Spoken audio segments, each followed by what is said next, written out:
Good morning, afternoon or evening everybody. Welcome to part 7 of this scale model build series, Panther 44. Last time out we painted, weathered and fitted the tracks. If you want to catch some of that action, you can go back in time using the link above. This video will mainly focus on the weathering of the tank, using both enamels and oils to add rust, dirt, streaks and grime. We will also be adding the final touches to this big cat to finally get it finished. So, without further ado, let's get cracking. The first thing I do is decant some oil paint onto some card. This will soak up some of the oil from the paint and aid drying time. I use these oil paints by Windsor and Newton. It doesn't matter what sort you use, as long as they are a good enough quality. Otherwise, the paint will appear grainy on the tank. I put this aside to use later. The oil paint will last a few days on the card before drying out. In the meantime, I am going to give the tank a rust wash using this dark rust enamel by Mig Ammo. I am going to add this effect to all the chipped areas of the tank. This will both highlight the chipping further and give the steel a rusty feel. This effect is relatively simple to achieve. I purely paint on the rust effect, then blend it with some white spirit.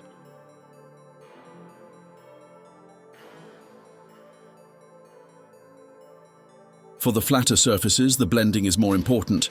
I occasionally clean the brush before adding the white spirit. This gives me more control with the blending. This effect works really well with the dark yellow, giving it a rusty tinge around the chipped areas. For the tow cables and tools, I paint them in the rust effect and don't blend anywhere near as much as I would on a painted panel. These raw steel parts would get rusty very quickly out in the field, and were quite often rusty by the time they arrived to the front. I do, however, blend the painted brackets on the ends, as I would any other painted part. I don't really have many top tips on this process. I think really the best thing to do is dive in and give it a go. You have plenty of drying time with the enamels, so if you add too much, it is easily removed with the white spirit. As far as processes go, this one really is one of the easiest and cost-effective methods to add some weathering to your armor projects. The rust enamels are not too expensive and last a very long time. The white spirit I use is the everyday stuff you can get from most hardware stores.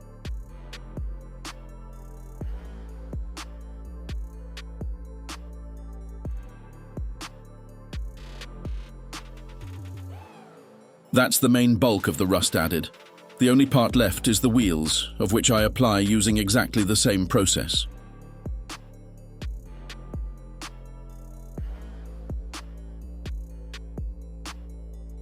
Now it's time to use the oil paints, of which you can see have released a good portion of their oil into the card.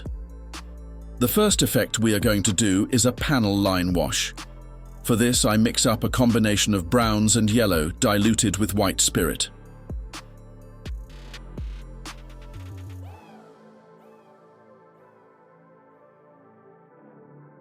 The color was too light for my liking, so I mix in a bit of black to darken it a tad. I want this color to highlight the panels and give further depth to the model, so I require it to be dark enough to be seen over the brown and green of the camouflage. Now I have the wash mixed, I start applying it to all the panel lines on the model. The capillary action takes the wash off the brush and runs along the panel line. Any excess on the panel itself, I blend with the white spirit. This only adds to creating a dirty effect and more variation on the panel surfaces.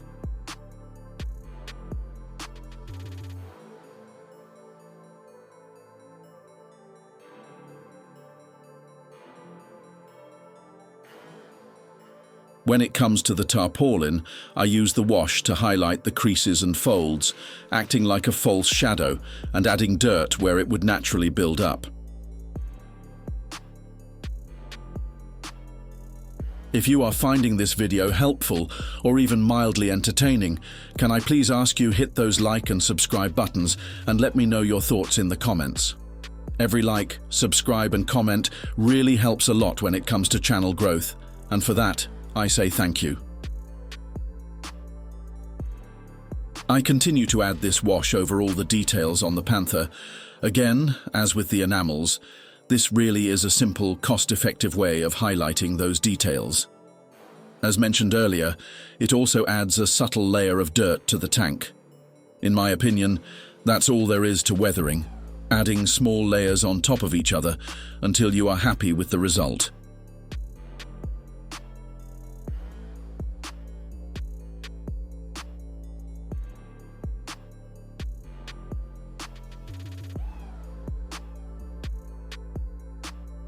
Next up, we're going to add some streaks to the tank.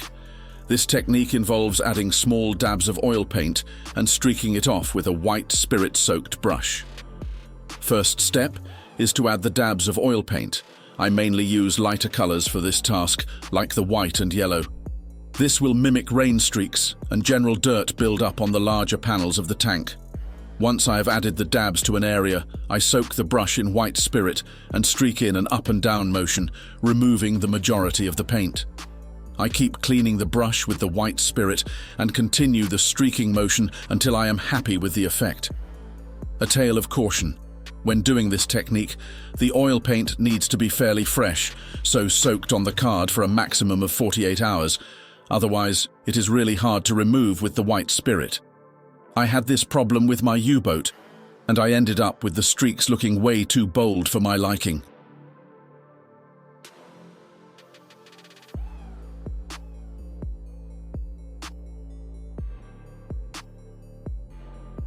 I repeat this process on the front glacier and the other vertical panels on the Panther. I didn't go too ham with the technique, just enough to give a subtle streaked effect. I wanted the streaks to work with the other effects rather than take over completely. This technique can also be used to tone down some areas that are looking too clean or bold compared to the overall look of the tank. I only use the white oil paint for this, focusing on areas like the spare track links. It really helped to blend the harsh rust tone into the rest of the dirty paintwork. For the horizontal surfaces, it's a slightly different technique. Instead of streaking up and down, this is about blending and dabbing the oil paint off instead.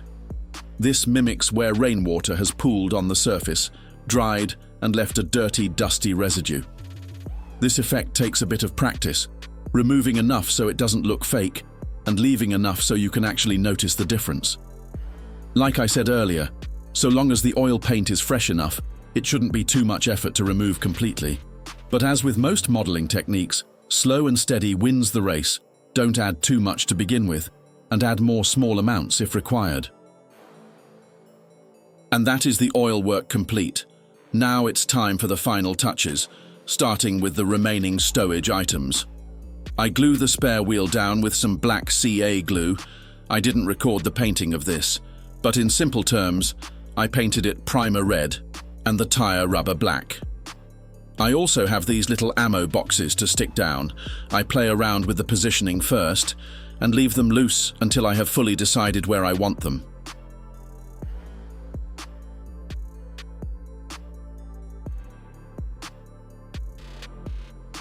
Next up is the final layer of dust. I mix up a dust wash using European earth and white spirit, as I did in both episode 5 and 6 for the lower hull and tracks. Then I start painting the wash onto the lower hull, focusing on areas that would collect dust and dirt. The wash is practically invisible until it dries, so it's always good to be careful how much is added. Once I think I have enough on there, I hair dry to speed up the drying process. This then shows us how much has been painted on. I then start removing and blending with a cotton bud. This also has to be done pretty quickly. In an hour or two, the dirt will be encrusted on permanently. I keep blending and removing dust until I'm happy with the result.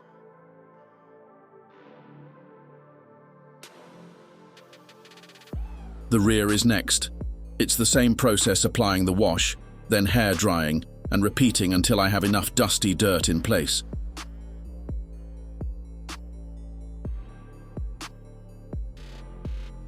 A cotton bud is a bit chunky to be able to blend in between the details, so instead, I use a clean, dry brush. Again, I remove and blend the dust until I am happy with the result. I also do a small amount of dust wash work on the upper hull areas of the tank. aiming for areas where dust would build up. I am extra careful here not to add too much. It is very easy to absolutely coat it in dirt and completely cover up all our hard work with the previous techniques.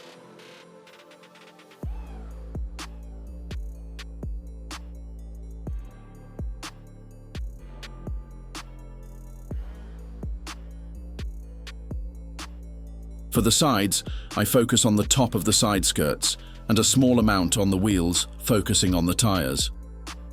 This just tones down the dark rubber black slightly and make them look like they have actually been used. As before, I blend with a clean dry brush until I'm happy with the finish.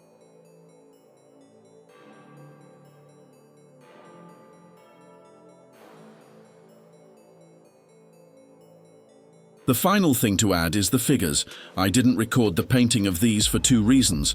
They were my first ever attempt at painting humans, and they are not the best quality. When the skill set improves, I will happily share my techniques with you. And that is it. Late Panther G complete. It has been a cracking build, this one, a brilliant kit to make, plenty of additional details, and a lot of techniques used. Fear not though. The Panther 44 series doesn't end here. We still have a diorama to build for the tank to sit on, so I will be starting that adventure next.